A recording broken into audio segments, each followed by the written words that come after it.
It just slapped me like a pissed off ex. Another forgotten memory. Boy, all it took was one mushroom trip during the pandemic, and those repressed, traumatic flickers blind you unexpectedly. This one, I'm lying on my back in a soaked field.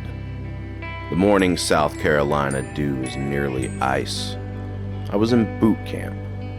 I remember looking into the cosmos, past the deities mankind dangled in my face for 2 decades. It's pitch black at 5 a.m. on Fort Jackson.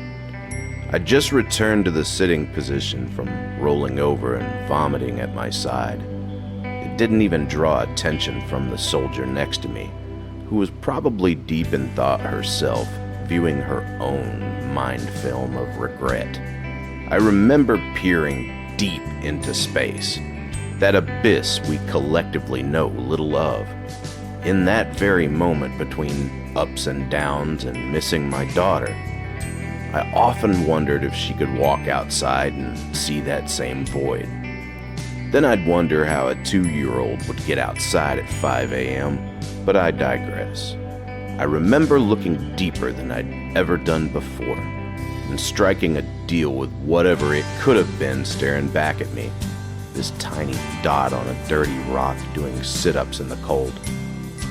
I said, "Don't let me come home a coward. Don't let me come home a fraud. Promise me all my tears and weaknesses will turn to anger and courage from this moment on, or don't let me come home at all. Pinky promise this shit right here and now, and I'll serve you always." What a strange recollection within the morning routine as I sit in solitude 30 years after the fact, imagining devious ways to scorch everything within reach, minus a handful.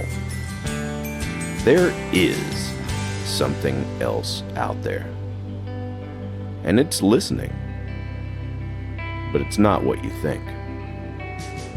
Foolishly, we've believed our behaviors dictate outcome. Foolishly. What a long, strange trip it's been.